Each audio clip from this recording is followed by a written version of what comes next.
Hi, morning guys. I'm on this morning to hopefully be able to have a chat with Durwin from the Linseed Farm. So that's where we all get all of our flaxseed oil from.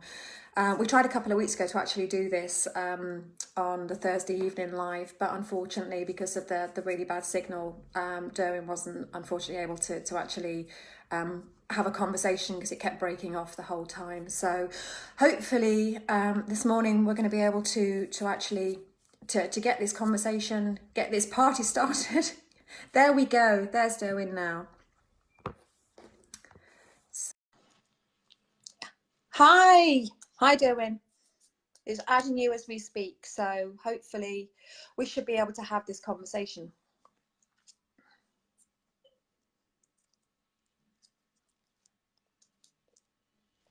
Hello? Hi, Can you hear me? morning. Can you hear me now? I can hear you. Can you hear me?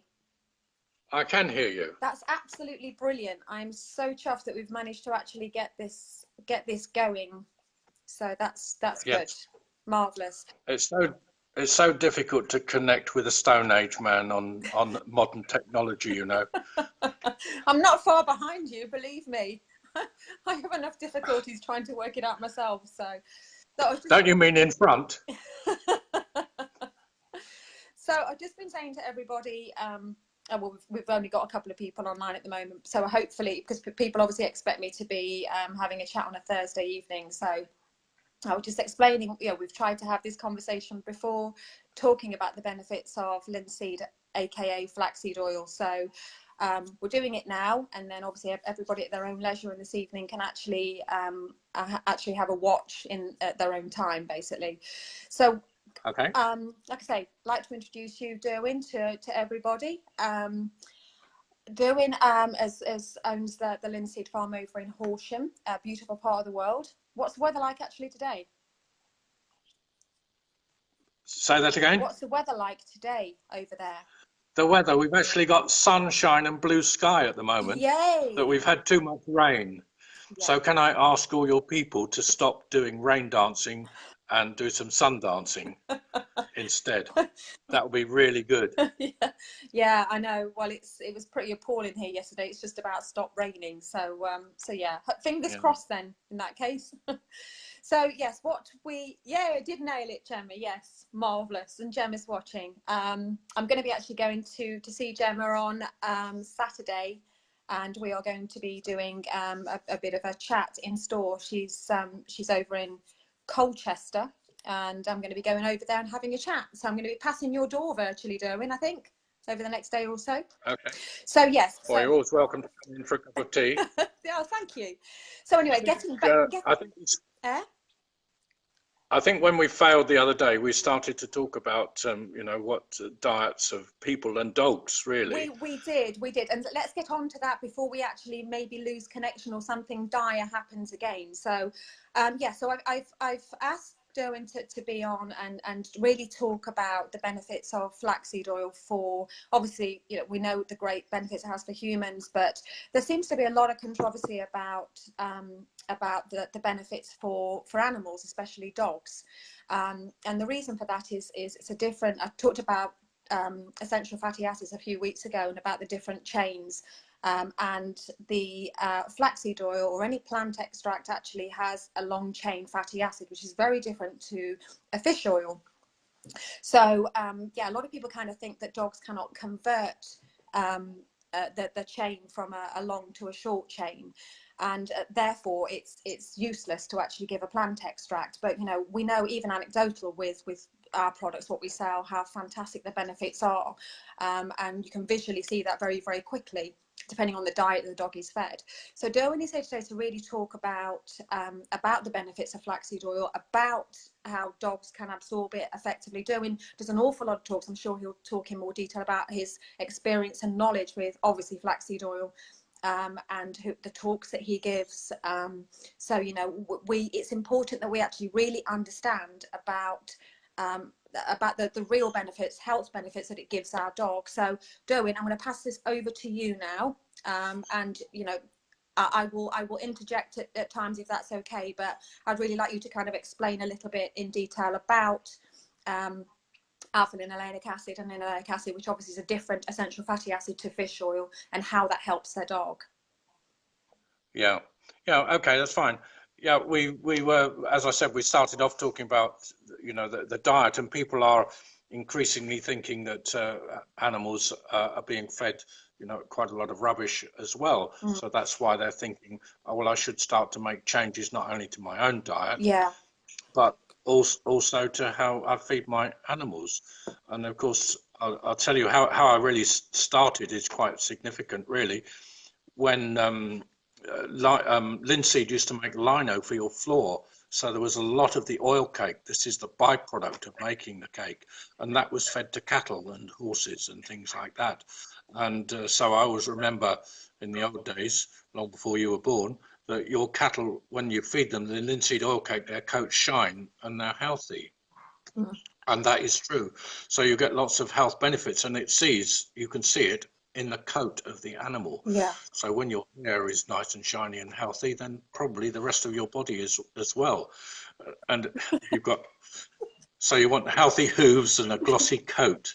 And of course, when you went to the doctor, the first thing he did in the old days was he looked at you and he asked you to stick out your tongue, and he observed what was going on. Yeah. And we've kind of forgotten a lot of those things. Yeah. And sort of imbued with the idea that science is right about everything. But of course, science can only answer questions that it gets asked. And then you've got to say, well, who paid for the question and those kind of things. So there's a whole lot of stuff going on at the moment. And we're questioning things from how you grow plants, the soil that the plants grow in, and that kind of thing, all the way through the food chain.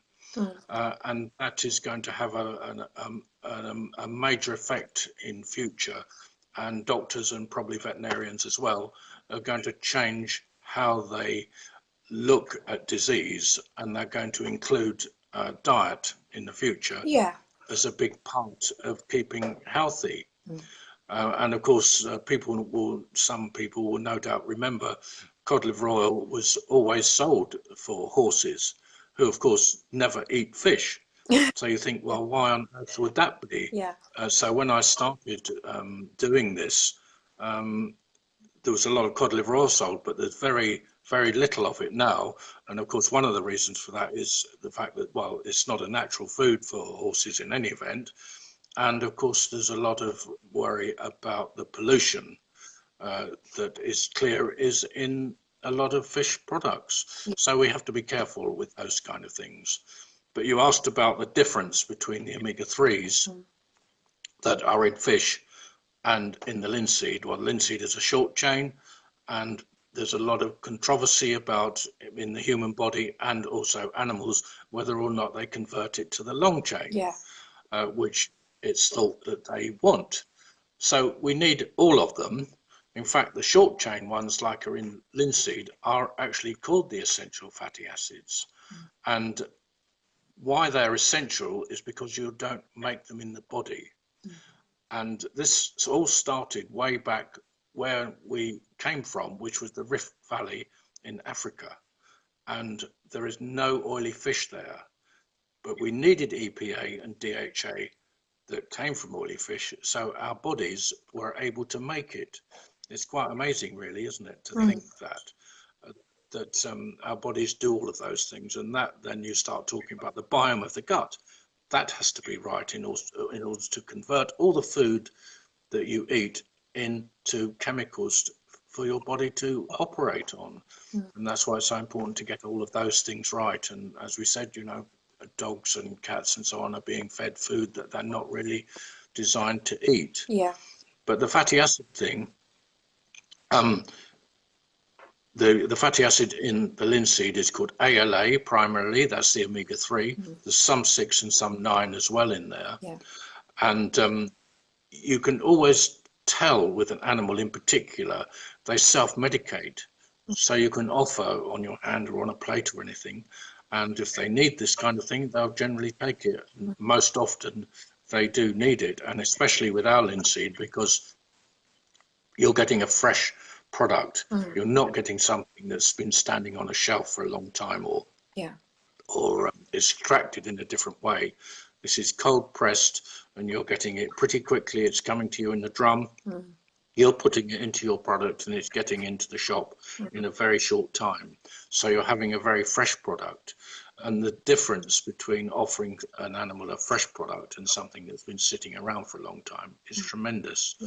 And often they won't take, you know, a degraded, because it gets rancid as it gets older. Yeah, and so what you're doing, that's a really interesting point, because obviously with our products we put in active herbal extracts, and those extracts actually have a natural kind of like ethanol base, so that actually stabilizes the oil, which we were quite astonished at. And it was a real eye-opener for us, because we have independent testing done on all of our products intermittently by a DEFRA-approved lab.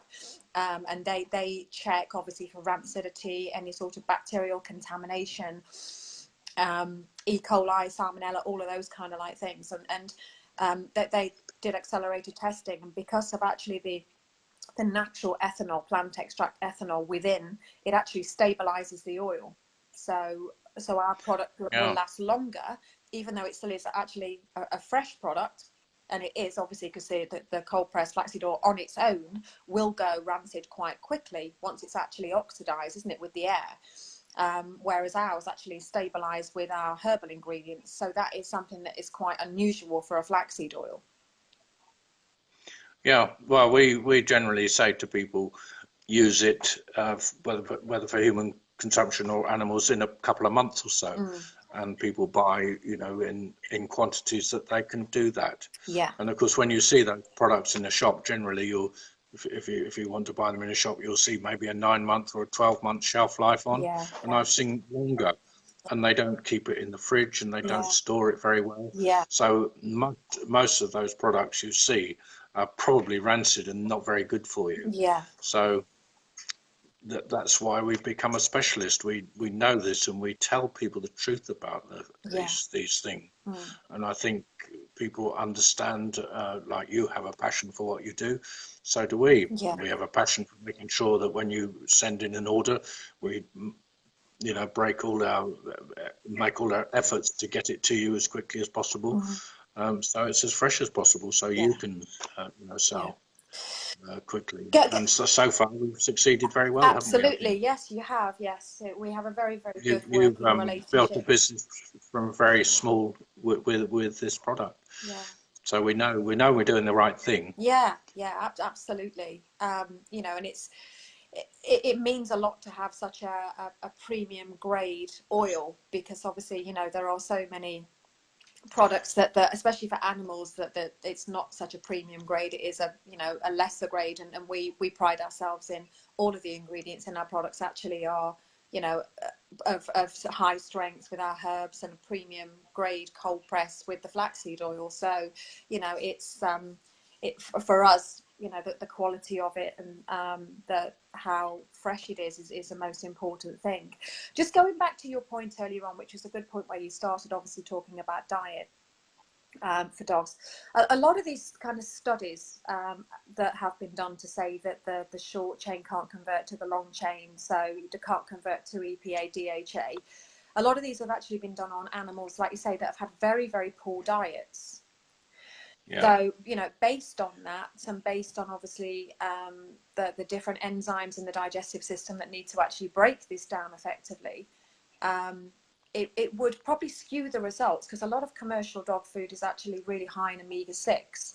So obviously, because you've got an omega-6, even though it's only like a 1 to 4 difference, like 60% omega-3. And that interferes. That interferes with the absorption of it. And that's why, you know, any kind of science which involves looking at groups of people, they need to find out what those people are eating, and they need to establish a baseline, and that could be do a fatty acid blood test before they even do anything. Because how can you do good science when you don't know what the baseline is? Absolutely. And that's true for animals as well. And there's not very much work done with food, because of course there's no money in it. But people are actually beginning to realize that both for themselves or their dogs, they've got to eat better. And I think in a that's what better we're way. finding. That's what we're finding now. You know, I mean, I align with an awful lot of raw feeders, you know, in the trade and wholesale, probably more so than, you know, more so than maybe retail stores that are selling, you know, all sorts of commercial dog foods. I align myself more with the fresh and the natural and the raw diet, because those dogs actually are able to kind of metabolize and absorb the oil probably far better than a dog on a commercial pet food diet.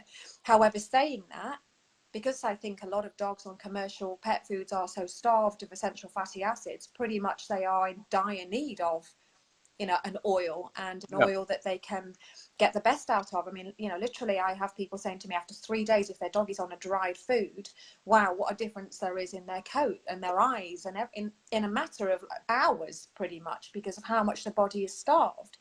So Yeah, you know, I do that's think true. it's an unfair representation for people to kind of say, oh, flaxseed oil can't be absorbed effectively, because it really, like you said, does depend on the diet. And if you know, we're trying to Yeah, but it encourage, also, yeah, that's right. But there's also a whole lot of different things. You can imagine in the fish oils are called EPA and DHA.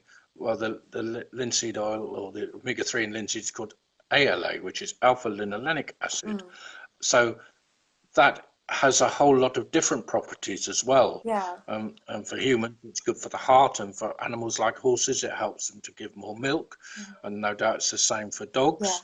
And you'll have a healthier and a calmer child or a dog or mm, an animal, because your brain, you see, is a big lump of fat, 60% fat. yeah, And I think why we're getting so many problems, you know, emotionally and disturbed problems or mental health problems with people, and I think the same happens to some extent in animals. You get animals that are flighty and you can't control, and all yeah, kinds of things like that. yeah, And it could be all put down to understanding how to feed your animal mm, when they're pregnant.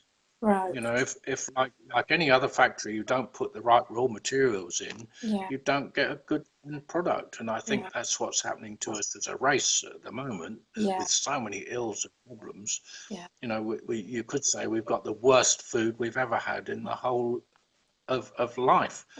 yeah, And of course, dogs and cats used to be, you know, they were scavengers of the world, mm, you know, and they're not meant to eat a lot of dry food and things no, like that. It's easy for people, but it's not what they should be eating. And mm, in fact, we have quite a number now of dog food manufacturers who we're supplying. Some have oil and some have meal and incorporating in their products. So obviously, mm, you know, the message is getting more widespread, yeah, and we're seeing it in people wanting to come and have our products to incorporate into the food. yeah, yeah, So it's yeah, not only you and I that are talking about it, people are seeing the results yeah. actually in practice of feeding themselves and their animals in a better way. Yeah, yeah. I mean, I know you kind of say about, because we don't kind of advocate that a dog that's pregnant has flaxseed oil, or that's actually kind of like lactating, because, I mean, again, there's this kind of big thing about the lignans, but aren't really in flaxseed oil. We just do it as a precautionary to say that, you know, if you're feeding your dog a really healthy, fresh diet throughout its life anyway, which includes maybe a flaxseed oil based product, that actually, you know, without going into like genetics too much, that actually feeds through to the DNA and the genome. So you've actually then got more of a good basis for that dog when it does have pups. But you know, people, sorry, Yeah, I digressed a bit I then. think the So people I can, think I think the sorry, issue there is epigenetics. yeah, yeah, So yeah, you can't change your yeah, DNA, but you can change how your DNA expresses itself. absolutely, yeah, Uh, yeah, and that's the same for people. yeah, So if you're depressed and unhappy and you eat junk food and you know, your life is generally a mess, yeah, the way the DNA expresses itself yeah, will give you more illness yeah, yeah, and that kind of thing. So, and that I think is one of the major factors that's going on at the moment yeah. in such a short time. Mm. You know, a couple of generations, that gene expression is changed Yeah. and it is passed on. But Then I think, that is through environmental factors and also through diet, though, Derwin, isn't it? A lot of that yeah, is really. It's kind of what it's through generations that actually can make a difference. It can actually have a bearing on it, surely. I mean, sorry. Yeah, you could say, Yeah. you could say we've got hardly any representative real human beings left to practice on. You know, if you tested all of the human race is fatty acid balance, Yeah. you'll find it's going to be really out of sync Yeah. with what it should be. Yeah. And it's one of the most basic raw materials for building cells and everything. Yeah. Yeah. And of course, you're talking about passing things on.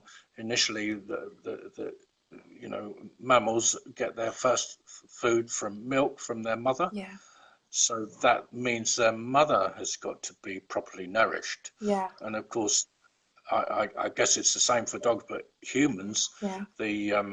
as they're born through the birth canal, that's when the gut is populated. Yes. And that's where you see children that are born by cesarean section have a weaker immune system because don't have the right bacteria in the gut. Yeah. And I'm sure it's exactly the same for animals. animals. Yeah.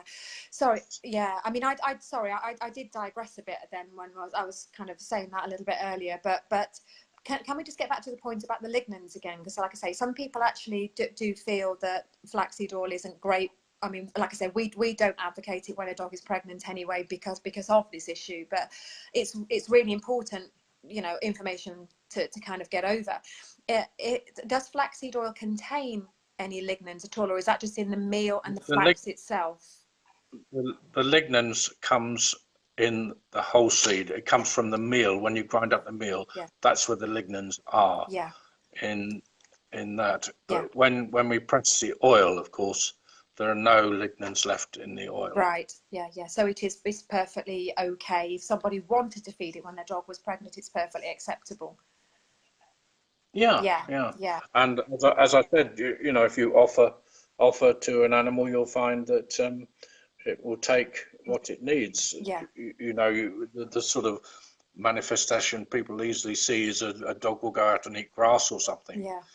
But you know, animals in the wild will go and chew on the hedge or forage or for a tree different things. or minerals, that kind of thing, because they know what they need. Yeah. And the point is that we haven't been giving them what they need. No.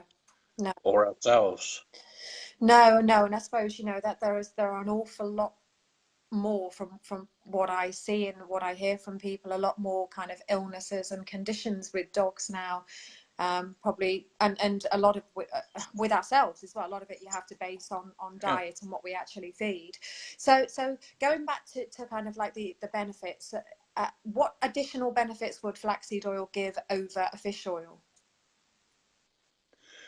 Well, it does a similar job and a different job as well. The majority of dogs didn't catch fish. No. Like horses didn't eat fish. It's not a major part of their diet. Yeah. So you could say, well, why do you want to give them that anyway? And most people don't. But certainly, you know, as you say, you do see enormous changes when you start incorporating, you know, the linseed into the diet. Yeah. So I mean, you know, it's basically like it will help with, it's quite anti-inflammatory, isn't it, in itself anyway? Yes, that's the omega-3 plant always makes anti-inflammatory hormones. Yeah. The omega-6 part of it makes pro-inflammatory ones. Yeah. When you get above a balance, we're supposed to have like one omega-3 to one omega-6. Yeah. But generally in our diet, there's so much omega-6, and you can see it's growing everywhere. Sunflowers, rapeseed oil, corn oil, all of those things contain a huge amount of omega-6. Yeah. And are used like crazy in all of our food. So we get omega-6 coming at us at 100 miles an hour. So that's why we have more inflammatory problems. Yeah. And to help counter that, you incorporate more omega-3. Yeah. And that has been done for the last 30 years. Initially for humans, when food rationing was on, mothers got orange juice and cod liver oil to give to their children. Yeah. And when that finished in 1953, that's when people's health started to deteriorate again. Yeah. So, you know, it's a big factor Yeah. in our health, the balance of fats right. Yeah. Yeah, yeah, absolutely. I mean, a bit of information kind of really in terms of commercial dog foods contain essential fatty acids in ratios of 20 to 1, which, you know, you're looking at then. Of what? Yeah. Of 6 to 3. Yeah, that's a really high omega-6. So, you know, it's actually, Yes. yeah, yeah. We're going to find that as long, and of course people, the horses as well, gave a lot of soya oil and things. And of course, you know, if you're racing or doing extreme work with animals, you don't want more inflammatory stuff in their system. No. You know, you want to get the right energy balance with the oils. Yeah. And you know, we obviously built our business in selling a lot to for horses as well as humans and other animals too. Yeah, yeah. Well, that'll be the next thing over the next few years that I will bring out, is obviously for horses, but there'll be a fair amount of oil needed for the cartons I'll be doing for those. Yeah, it suggested that a ratio of about 4 to 1 omega-6 to omega-3 is considered optimum for dogs. So that's kind of what flaxseed oil is. You look at 60% of omega-3, and then you've got, is it like between 16 and 19% of omega-6? So that balance. And some 9 as well. Yeah, and the 9 which as is well. not an essential fat. 9 is a similar kind of fat that comes from olive oil. Okay. What benefits does omega-9 give? You get all sorts of the similar kind of benefits as well, but it's not called an essential fat because you do make it in your body. Right. So it's not so important, but it's good to have, obviously. And if you want to have olive oil, you always pour that on your food and don't cook with it. Yeah. Because once you cook with these things, you damage them. Yeah, absolutely, And that's what happens to a lot of oils that are incorporated into animal feed. It all gets cooked. Yeah. And of course, it's then it oxidizes, destroyed. doesn't it? It then oxidizes thereafter. So. It changes the structure of it. Yeah. And you know, you're okay with you know, eating nuts and seeds and things like that because you're getting the oil right away. But when you fool around with it and put it through an industrial process, like making margarine or Olivia or Benicol, all of those things are industrial processes that interfere with the structure of the oil, which is not really very good for any of us. No. And I guess you probably heard the story of the original reason for making margarine. They had so much corn oil and soy oil, which they have to extract by solvents. It can't be extracted like the linseed or the sunflower, which is easy to get out. You know, Stone Age people could get oil from plants easily. And I guess you may have seen those women in Morocco getting the argan oil out of seeds, but just by hand. So when you have to extract it by solvents, obviously those solvents will still remain in the oil. Yeah. So that's not very natural at all. And why would you want to put those kind of things and incorporate those things into your food? It's just not the right thing to do. No. And that's happening in a huge way. And we really ought to you know, take steps to stop that happening. Yeah. But people don't understand, and they still will be cooking with oil in their home, not realizing how dangerous it is. Yeah. And the same is you're down there, not far from who's the fish guy down at Padstow? Oh, Rick Stein. Rick Stein. He always cooks his chips in saturated fat. And of course, that's the right thing to do. Yeah. But fish and chip shops all around cook in oil, and you can go to Yorkshire and you'll still find people cooking in lard or dripping, and that is right. So, I mean, even for ourselves, we want to eat meat from animals that eat grass, and dogs are the same. So a lot of the food they're being given probably comes from animals that are fed an inappropriate diet. Yeah, you know, they're not meant to be given soya. Yeah. Well, you know. It's a big topic, and I've kind of rambled a little bit on it, but I guess no. you know, It's true. Diet is a massive part of Yeah, everything. it really is a big thing, and increasingly it is changing. And even in the medical world now, we're seeing doctors are able to social prescribe, which means when they throw their hands up in horror and say, I can't give this person any more drugs, they send them to a link worker, and they will be able to say, okay, well, you know, we talked to them for a long time, we think dancing would be good for you, or yoga, or gardening. Yeah. So that's called social prescribing, and it's just helping to bring people back and connecting them. Yeah. And I think, you know, dogs are like it when they're connected, don't they? Yeah, They always yeah. have great fun. Yeah, You know, absolutely. when they're all Absolutely. together. Yeah. So just as a last sort of thing, I want to just pick your brains and see what your thoughts are on the fad that's been around for the last year, 18 months, is coconut oil. Coconut oil is a saturated fat, and of course that's good for you. So that's the thing to use if you're cooking. If you want to do any cooking, you cook with coconut oil. You can find it in a store. Often it's in a glass jar. Yeah. And it will look white. Yeah. And solid. And of course, as soon as you put it in your food, or it becomes a liquid. Yeah. Yeah. And you can use that on your bread. You can use it in any way you like. And well, lots of people are giving it to their dogs, so it's been a bit of a a craze. And really. people are putting butter into their coffee, and I think probably coconut oil as well. So you can do all those things. Okay, so it's a different type of fat, then, isn't it? Basically. Yes, yes, it's a saturated fat. Yeah, yeah. So that's solid at room temperature. Yeah. Unsaturated fats are liquid at room temperature. Yeah, yeah. So that's all of the oils. Do they provide does it provide any health benefits, Durwin? Coconut oil?